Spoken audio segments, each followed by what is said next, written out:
Kerala Blasters എന്ന Indian super league ക്ലബിന്റെ ഏറ്റവും വലിയ കരുത്ത് അവരുടെ വളരെ വലിയ ആരാധക സംഘടനയാണ്. അതിലൊന്നായ മഞ്ഞപ്പടയുടെ ബാഹുല്യം അവർക്ക് ഒരുപാട് പേരും പെരുമയും പ്രശസ്തിയൊക്കെ നൽകിയിട്ടുണ്ട്. കഴിഞ്ഞ ദിവസം മഞ്ഞപ്പട ഒരു സ്റ്റേറ്റ്മെന്റ് ഇറക്കിയിട്ടുണ്ട്. അതിനോട് ചെറിയൊരു വിയോജിപ്പ് എനിക്കുണ്ടെന്ന് വേണമെങ്കിൽ പറയാം. വിയോജിപ്പ് എന്ന് പറഞ്ഞാൽ അവർ ഉദ്ദേശിച്ച കാര്യത്തിനോട് എനിക്ക് ഭയങ്കര യോജിപ്പ് തന്നെയാണ്.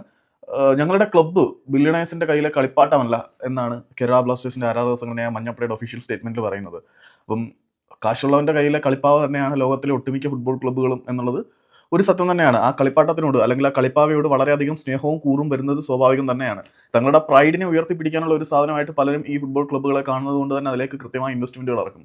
കാശുള്ളവന്റെ കയ്യിൽ കളിപ്പാട്ടം എന്നതിനെക്കാട്ടി ഉപരിയായിട്ട് കേരള ബ്ലാസ്റ്റേഴ്സ് എന്ന ക്ലബിനെ അതിന്റെ മാനേജ്മെന്റ് ട്രീറ്റ് ചെയ്യുന്ന രീതി ഒരു കളിപ്പാട്ടം പോലെയല്ല. കേരള ബ്ലാസ്റ്റേഴ്സിനെ വെറും കറവ പശുവിനെ പോലെയാണ് ഇവിടുത്തെ ക്ലബിന്റെ അധികൃതർ കാണുന്നത് എന്നാണ് എൻ്റെ ഒരു അഭിപ്രായം. കാശുള്ളവന്റെ കയ്യിലെ കളിപ്പാട്ടം എന്നതിനപ്പുറത്തേക്ക് കാശുള്ളവന്റെ കയ്യിലെ കറവപ്പശു അല്ല ഈ ക്ലബ്ബ് എന്നായിരുന്നു സ്റ്റേറ്റ്മെന്റ് ആവേണ്ടത് എന്നാണ് ഞാൻ വിശ്വസിക്കുന്നത്. അതിന്റെ ഒരു പേഴ്സണൽ ഒപ്പീനിയൻ മാത്രമാണ്.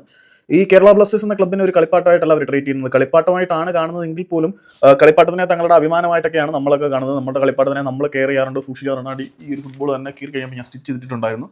അതുപോലെ ബാറ്റിന് പോകുന്ന സമയത്തും നമ്മൾ അതിന് വേണ്ട റിപ്പയറും കാര്യങ്ങളൊക്കെ നടത്തും, അല്ലെങ്കിൽ നല്ല രീതിയിൽ മെയിൻറ്റെയിൻ ചെയ്യും. കേരള ബ്ലാസ്റ്റേഴ്സ് എന്ന ക്ലബിനെ അവർ പ്രോപ്പറായിട്ട് മെയിൻറ്റെയിൻ ചെയ്യുന്നുണ്ടോ എന്ന് ചോദിച്ചു കഴിഞ്ഞാൽ ഇല്ല. ഇതിൽ നിന്ന് എങ്ങനെയൊക്കെ കാശ് ഉണ്ടാക്കാൻ പറ്റും അങ്ങനെ എല്ലാം ഉണ്ടാക്കുന്നുണ്ട്. വാലന്റൈൻസ് ഡേക്ക് കപ്പിൾ കോർണർ വിൽക്കുന്നു, പിന്നെ കച്ചവടം നടത്തുന്നുണ്ട്, ചിപ്സ് കച്ചവടം നടത്തുന്നുണ്ട്, ടിഷ്യൂ പേപ്പറിന്റെ കച്ചവടം നടത്തുന്നുണ്ട്. ആക്ച്വലി ഈ കേരള ബ്ലാസ്റ്റേഴ്സ് എന്ന് പറയുന്ന ക്ലബിനെ ഇവരൊരു കറവ പശുവിനെ പോലെയാണ് കാണുന്നത്. ഏതായാലും മഞ്ഞപ്പടയുടെ ആ ഒരു സ്റ്റേറ്റ്മെന്റ് നന്നായിരുന്നു എന്ന് തന്നെയാണ് എൻ്റെ അഭിപ്രായം. കാരണം എല്ലാത്തിനും അടിമകളെ പോലെ നിൽക്കേണ്ടവരല്ല ആരാധകർ. ആവശ്യ സമയങ്ങളിൽ പ്രതികരിക്കേണ്ട സമയത്ത് പ്രതികരിക്കുമെന്നതിന്റെ സൂചനയായിട്ടാണ് ഒരു പ്രസ്താവനയെ ഞാൻ കാണുന്നത്.